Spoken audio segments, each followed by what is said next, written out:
औरत का फैसला।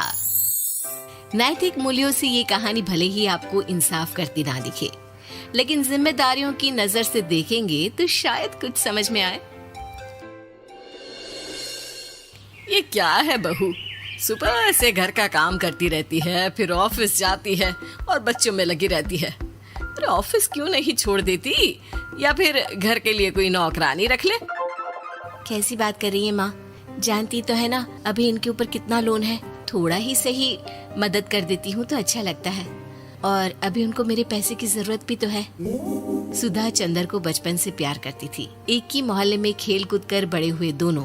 जहाँ सुधा संपन्न परिवार से थी तो वहीं चंदर का परिवार आर्थिक परेशानियों से जूझता ही रहा। लेकिन सुधा की जिद के आगे किसी की नहीं चली। सुधा, कल ऑफिस जल्दी जाना है और 2 दिन के लिए गुजरात ऑफिस के काम से भी जाना होगा। अरे कैसी बात कर रहा है बेटा, बहू को अगले महीने बच्चा होने वाला है, इस वक्त तो उसके साथ रहे। अरे कोई बात नहीं ना माँ, उनको जरूरी काम होगा, वरना मेरा चंदर ऐसे वक्त में मुझे छोड़कर कभी नहीं जाता। चंदर सुबह घर से निकलता तो आधी रात को घर में घुसता, वो भी शराब के नशे में। चंदर की माँ उसे खूब समझाती। अरे माँ, देख रही हो ना कितना कर्जा है सर पर, काम करना पड़ता है। दिन रात काम नहीं करूंगा तो घर कैसे चलेगा। अरे लेकिन बहू को भी तो देख लिया कर, इस हालत में भी घर का बाहर का सारा काम करती है। चंदर तो जैसे माँ की बात सुनकर भी अनसुना कर देता है। ऑफिस के बाद चंदर का फोन माँ के पास आता है। माँ, वो ऑफिस के काम से आज रात के लिए पास के शहर के ऑफिस जाना पड़ रहा है, कल सुबह आ जाऊंगा। सुधा रात को कमरे में सो रही होती है कि उसके पेट में दर्द होता है। सुधा चंदर को वीडियो कॉल करती है।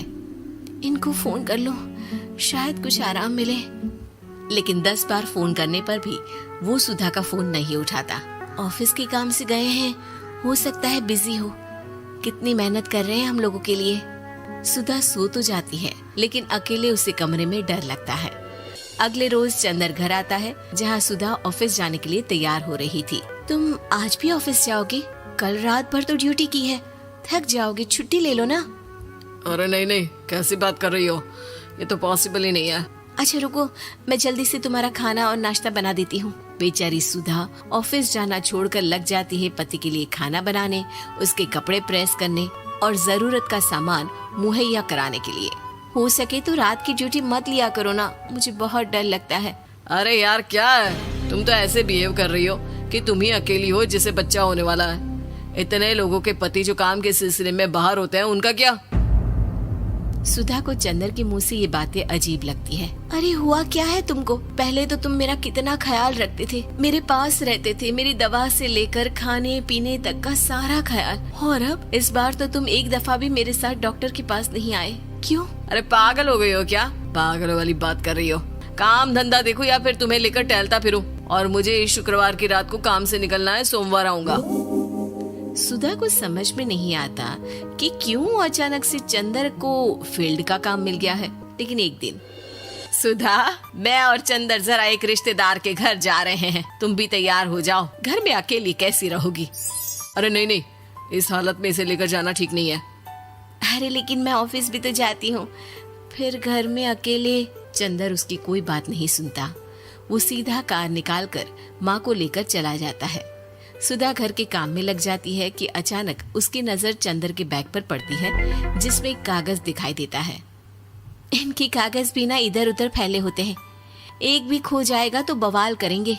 लेकिन जैसे ही सुधा वो कागज खोल कर देखती है तो वो सदमे में आ जाती है। दरअसल वो कागज नहीं, बल्कि चंदर और उसके ऑफिस में काम करने वाली लड़की चांदनी की गोवा की टिकट होती है। सुधा चंदर के बैग को खोलकर देखती है तो उसे होटल के बिल से लेकर महंगे गिफ्ट्स और दूसरे शहरों के टिकट मिलते हैं। सुधा को समझते देर नहीं लगती कि उसका पति किसी और लड़की के साथ है। चंदर के आने पर सुधा उससे बात करती